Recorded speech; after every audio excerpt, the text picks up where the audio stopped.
नमस्कार दोस्तों, उषा की आवाज चैनल में आप सभी का स्वागत है। हमारी आज की कहानी है पुरानी या सही सोच। ये क्या कर दिया तुमने? तुम्हें किसी ने बताया नहीं? ये बिस्तर तुम जैसे लोगों के बैठने के लिए नहीं लगाया गया है। नीचे जमीन पर बैठकर खाना चाहिए था। देखो इसको, कैसे बेशर्मों की तरह बिस्तर पर बैठकर खाना खा रहा है। रजनी जी जोर जोर से भुवनेश से कह रही थी। रजनी जी की तेज आवाज सुनकर पल्लवी भागकर कमरे में आई और देखती है भुवनेश सिर झुकाए हाथ में अपने नाश्ते की प्लेट पकड़े हुए खड़ा है।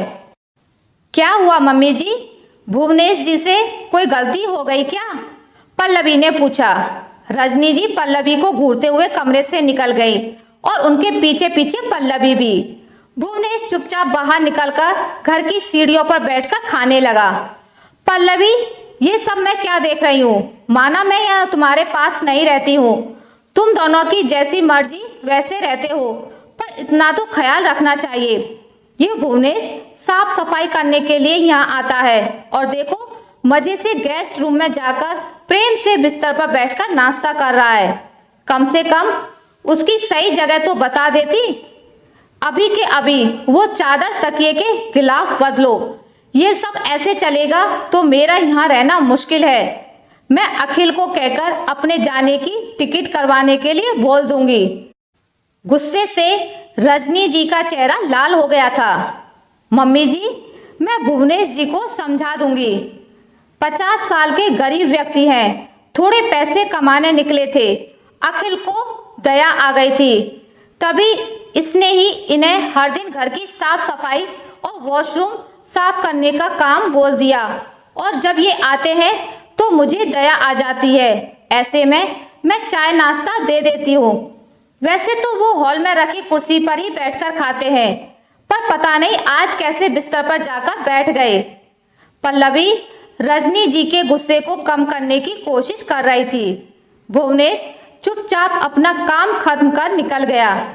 उसके चेहरे पर आज की बातों का असर दिख रहा था। शाम को जब अखिल ऑफिस से आया, रजनी जी ने उसे देखते ही सारा ब्यौरा दे दिया। माँ, क्या आज भी आप उन्हीं पुरानी दखियानूसी सोच पर जी रही हैं? वो कौन है, किस जाति के हैं, क्या ये जानना इतना जरूरी है? एक बार उसकी मजबूरी तो समझती, फिर उसे कुछ कहती। अखिल माँ को समझाते हुए बोला, देखो बेटा, मेरा तो यही मानना है, इंसान को कभी भी सिर पर नहीं बिठाया जाता। जिसकी जगह जहाँ होती है वो वहीं शोभा देता है। मुझे तो समझ ही नहीं आ रहा, तुम लोग भी कैसे बर्दाश्त कर सकते हो? वो वॉशरूम साफ करने के बाद आराम से बिस्तर पर बैठकर खाना खा रहा था। उसे कोई अलग कुर्सी दे दो बैठने को, पर बिस्तर पर मुझे तो सही नहीं लगा। और तुम कहना क्या चाहते हो? उसकी मजबूरी? कैसी मजबूरी? रजनी जी पूछने लगी। माँ, भुवनेश भी ये सब काम करना चाहता होगा? मैं तो नहीं जानता, पर उसने यही कहा कि वो बचपन से पिता के साथ यही काम कर रहा है। एक बेटी और बेटा है, दोनों की शादी कर चुका है। जब से बेटे की शादी की है तब से ही परेशान है। इधर उसकी पत्नी बीमार रहने लगी, उसकी दवा के लिए पैसे चाहिए होते तो बेटा बहू नहीं देते। ऐसे में भुवनेश अपनी पत्नी की दवा का इंतजाम करने निकला, पर इसे किसी ने काम नहीं दिया। जहाँ पहले काम करता था वो ऑफिस बंद हो गया। ऐसे ही एक दिन ये भूखा प्यासा भटकता हुआ बेहोश होकर मेरी कार के पास गिर गया।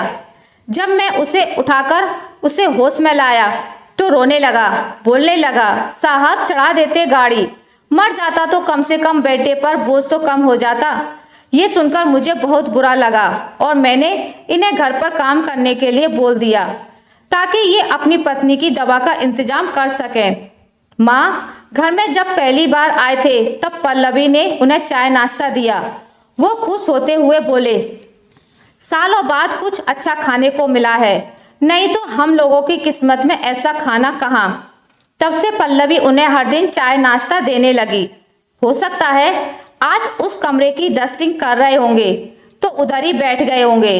इसमें उन्हें इतना बोलने की जरूरत नहीं थी। पल्लवी को समझा दिया है ना, बस वो भुवनेश से कह देगी, आप अपना बीपी हाई मत करो। अखिल माँ को समझाते हुए बोला, रजनी जी कुछ देर के बाद बोली, जैसा तुम लोगों को ठीक लगे।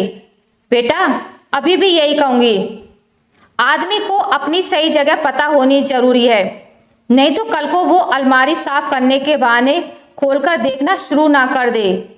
हम ध्यान रखेंगे मम्मी जी। शायद पल्लवी अब सास की पारखी नजर और उम्र के तकाजे को समझने की कोशिश करने लगी थी।